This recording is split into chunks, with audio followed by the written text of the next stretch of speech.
What do I coat the paper with to make it photosensitive?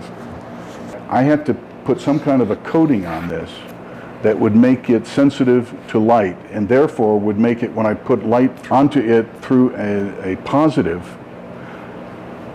the positive was going to keep the light out of some portions of the picture, and it was going to allow light to go through and hit the coating in other areas. When the light hits this coating, it hardens it, makes it hard and resistant to the water solution, just sitting in water. So the coating that I use is potassium bichromate. You can also use sodium bichromate. It's a bright orange powder, and I'll show you some in a minute. And I mix that in the proportions of 1 part sensitizer after I put it in water, 1 part of that liquid sensitizer to 3 parts of gum or gum arabic. This is sensitizer that I would say has gone bad. I don't like the color of that, so I'll throw this out before we mix up some new. But this is what the sensitizer looks like. You can see it's an orange powder. And this is potassium bichromate. And you just need a very small amount of this to sensitize a whole lot of pictures. And here's the gum arabic. This is from Daniel Smith. This is how much water I put in. About 3/4 of an inch, 1 inch maybe. I've stirred it. It's still got the crystal sitting, some crystals in the bottom, whether that's visible or not.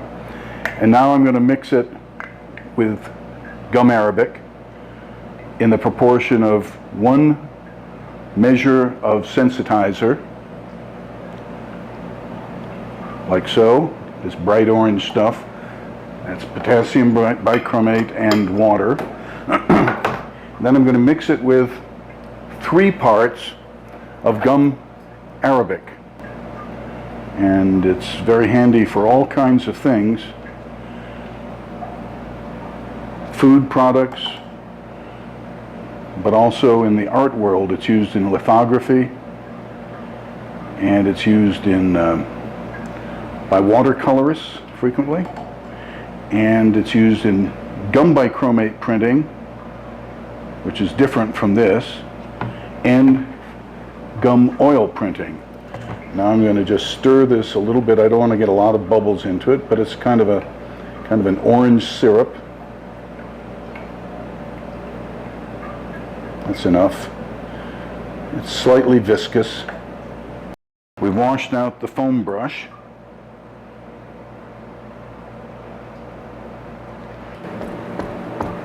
But we always use a damp brush to start out with. Okay, that should be good. Now, we'll move this over to the coating area. This paper is 22 by 30, and I'm coating it and staying within some marks that I made based on that image that I held up a few minutes ago, the rail entrance to Birkenau, to Auschwitz II. I'm going to print that picture this afternoon when this dries. Imagine we didn't have anything like photo paper, commercial photo paper, and yet you had a dark room and you wanted to make pictures.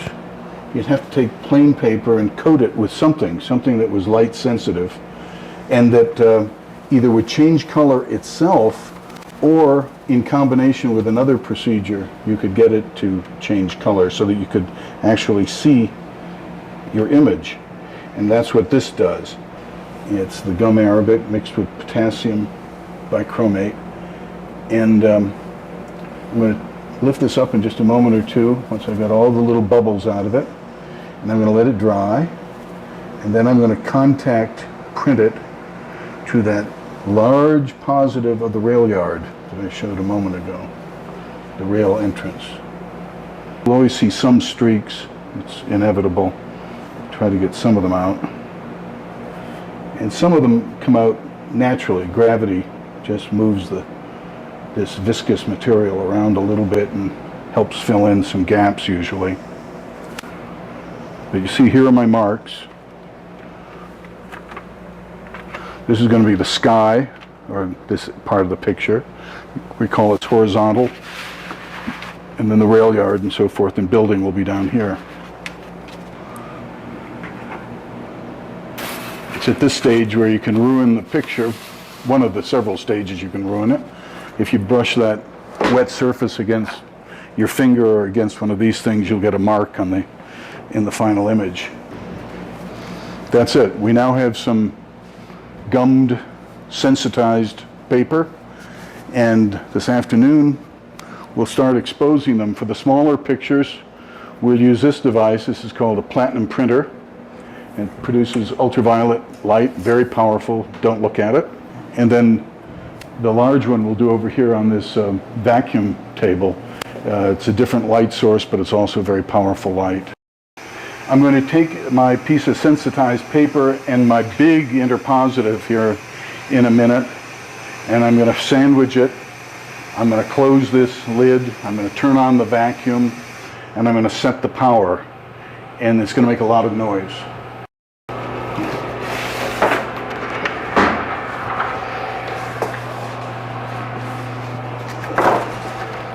That's been coated. This is the correct orientation, actually. The switch is on the right-hand side.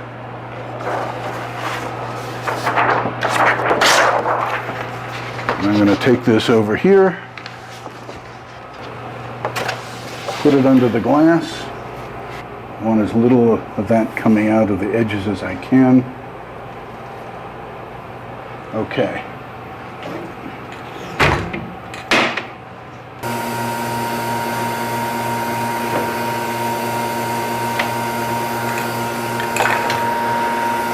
You can see it rising up under there. And now I'm going to do 225.0, and I press start. This looks quite dark, and it may be too dark. I don't know yet. 225 was the number of units, and that's about what I've used before for these Auschwitz pictures. There it is before I put it in the developing water. So I put it in. We're going to wash it or let it sit in water for about 10-12 minutes. But it looks pretty good to me so far. I mean, the clouds, these are going to be dark clouds, assuming that we can clear this gum off these. This is going to be very dark, and it looks like it will in fact clear. This will clear, I hope. You can see it. I don't know whether your camera can see that or not. Oh, look at that corner. See that's the bichromate, gum bichromate coming off into solution with the water. We're looking for three things. We're looking for what looks like white here, that's eventually going to be black. We're looking for that to open up and get very white. That means that the paper is going to be receptive to the oil paint. We're looking for intermediate tones, these tans or grayish tones, intermediate tones. That's good because that conveys information and gives subtlety to the print. There's some nice grays along here where the stain on the railroad track is. And then we're looking for absolute coverage. And those are going to be our white places or spaces. And there you see the sky is going to be quite white. These openings in the train receiving area are going to be white. And this big cement chunk is going to be white. It has now been washed and sprayed off, and as much of the loose gum is going to come off that's going to come off, I think. And I'm going to take it outdoors into this hot New Mexico sun, and it'll be dry probably, 10 minutes, something like that. And then it will be ready, actually ready to ink up, to put our first coat of black paint into it. Now this is the delicate part. We don't want to touch the surface at all. So I'm going to be very careful about making sure only to handle this by its edges. Let me just see if I need to.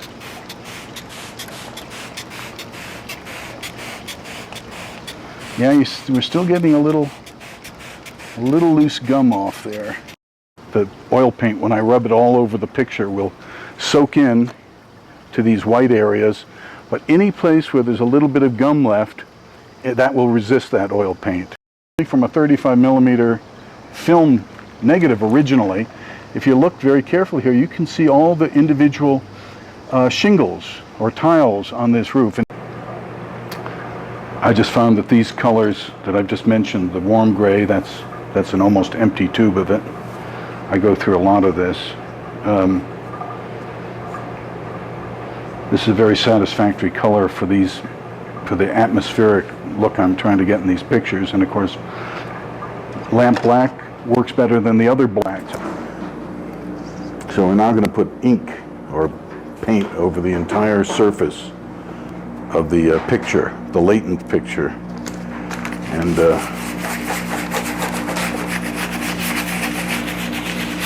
for a time you won't be able to see anything except the black ink. Okay, we're almost done. Here we are. It's coming up very nicely, as we pretty much predicted it would. You can see the gravel in the train track area here. Again, you can see this building, long building, and if you look sharp, you can see the clouds beginning to form. Once it shows that clearly, it's about ready to come off. I'm now going to take Viva towels and clean off the excess paint. This is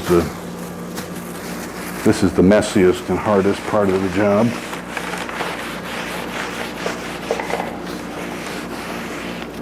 I'd say the two errors that people make most often is they either don't take, at this stage, they don't take enough of the paint off, or they take too much off. You can over rub a picture also and begin to pull it out of the open fiber spaces in the picture.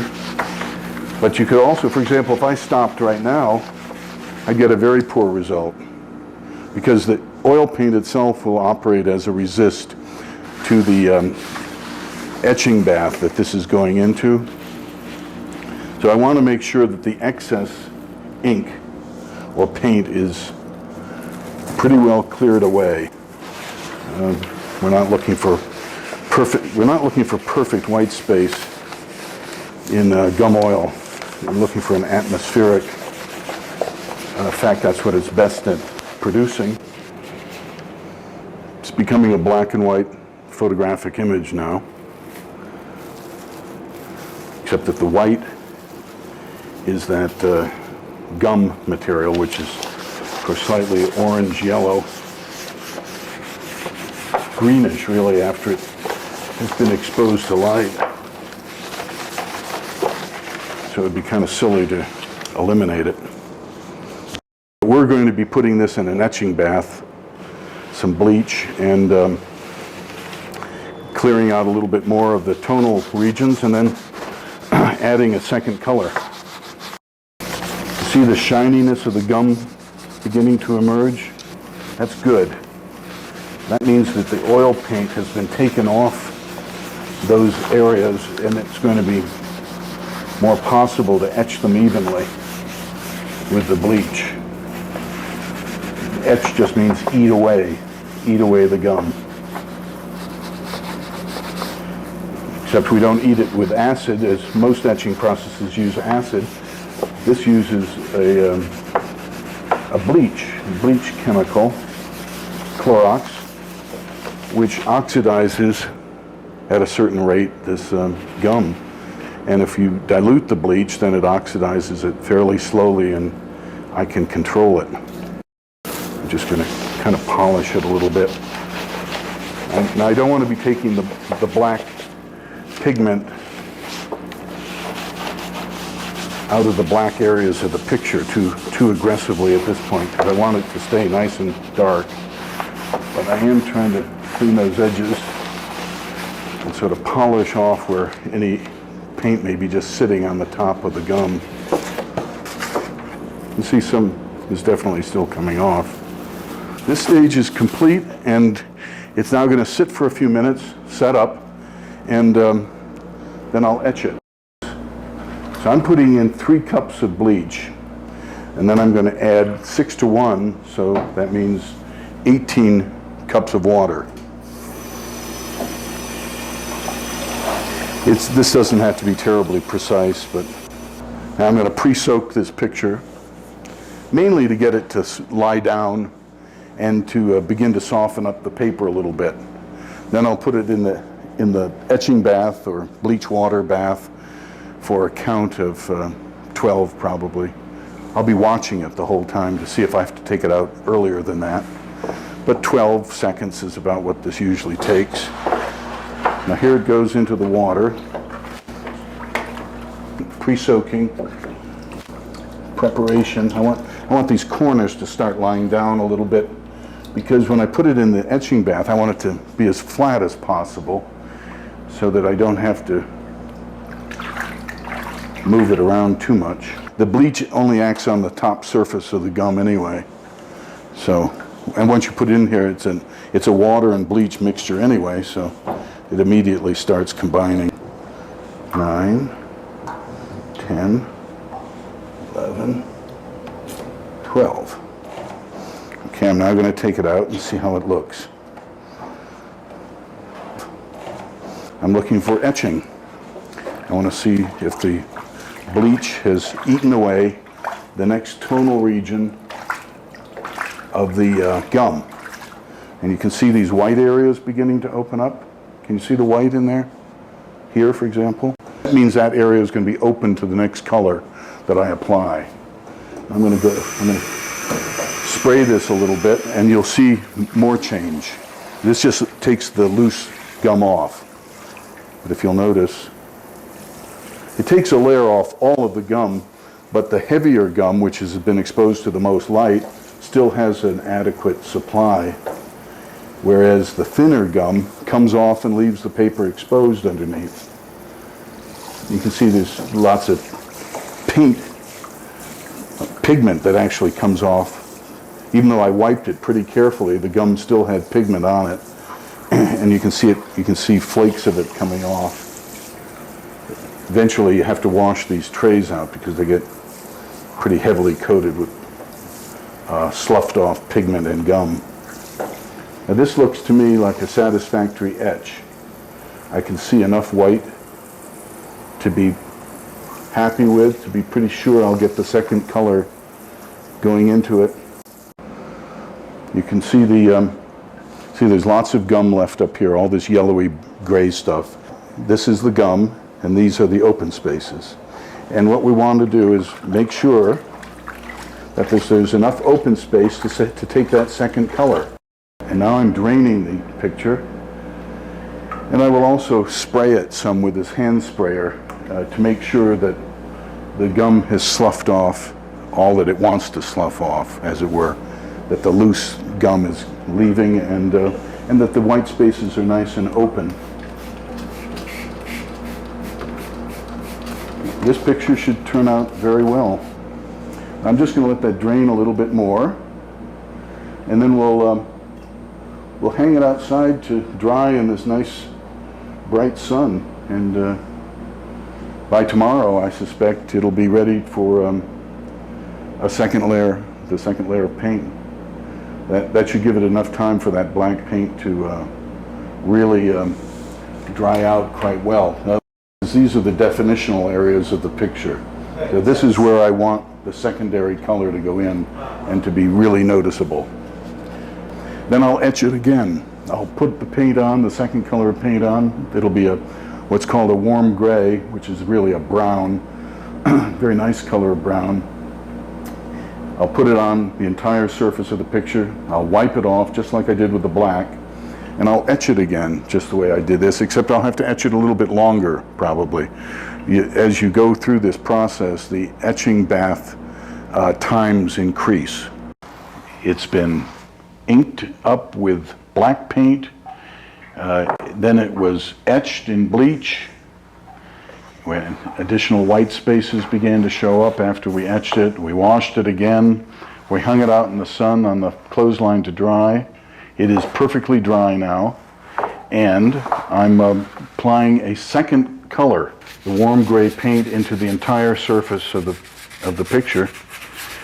And as soon as I'm finished, and as soon as it looks like the warm gray oil paint has really soaked in nicely, I'll take kitchen toweling like that and wipe off the excess paint. After that, I'll put it in another etching bath. The rule of Gumoil is the less paint you have to use at this stage, then the less rubbing you have to do later on. So I'm making each dab of paint go as far as I can. Okay, now we're covering up the last clouds. We're on the top of the painting, even though it's upside down to the camera.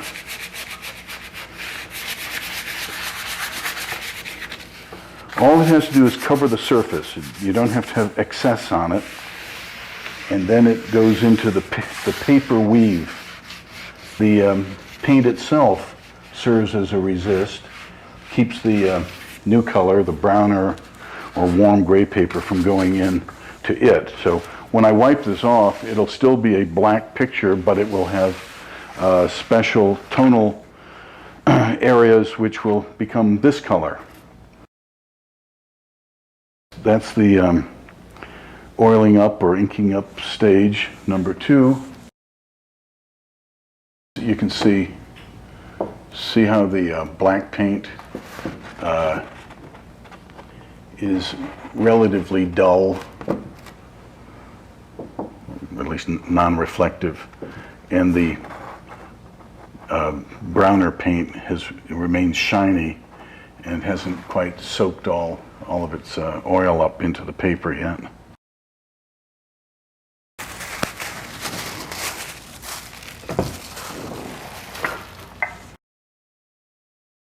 Because the oil paint is being pulled into the picture and it's in effect drying, it's also becoming harder and harder to wipe across. You can actually see some whiteness coming through, and it's coming through where we want it to. The sky is lightening up. Although the day that this was photographed was a very overcast day, it still, of course, was lighter in the sky than it was on the ground. So this is what we're looking for. Let it sit. Doesn't have to sit very long because the day is so dry here. And then we will soak it, pre-soak it a bit, and put it in the etching bath. Submerge it in water and just let it soak a little bit. Let the back soak and let it absorb some water. This is the etching bath. You can hardly see it, but there's a ½ an inch or so of a mixture of water and bleach in there right now. You have to be kind of careful when you're picking up these big ones because they can bend and crack. Okay. I'm going to count to 12. 1, 2, 3, 4, 10, 11. What we did just then was we put it in the etching bath, and we didn't see any etching take place. We didn't see any gum lifting off just then. But now that I'm soaking it, and after it's been in that etching bath, I'm going to then spray it a bit. And what we'll probably see, if it's working right, is some of these lighter areas become white. We'll actually see it lift off, and it will become a more lively photograph with highlights. If you look up the sky here as I spray the sky, now we may have to etch it some more, but you can still see that some of that gum coating that had paint, a little bit of paint sitting on top of it, is now just falling away. And I may actually take a brush and work the sky a little bit to help the etching process along. Okay, I'm just gonna gently touch some of these sky areas here. See if see if they clear a bit more, and they are clearing a bit more. We can overdo it and we can underdo it, and time is a little bit critical right now because you've only got a certain amount of time to work on this thing as it sits here, and you have to make a decision whether and when you've gone far enough or too far. And right now the picture is in a very vulnerable condition, a very vulnerable state. If I were to drop this brush or hit something with my fingernail, it would cause a mark that would probably ruin the picture because everything is so soft right now. I put it at a little bit of an angle so that it'll drain nicely.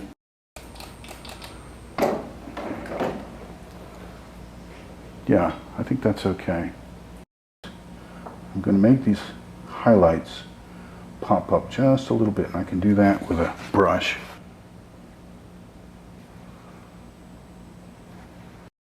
And so to me this looks, and the reason I take these pictures is to have an image that comes as close as we can in, when I'm doing this, which is 2003, to what this camp looked like back in 1944, let's say, a good many years ago. And I'm reasonably satisfied that I'm coming fairly close to that.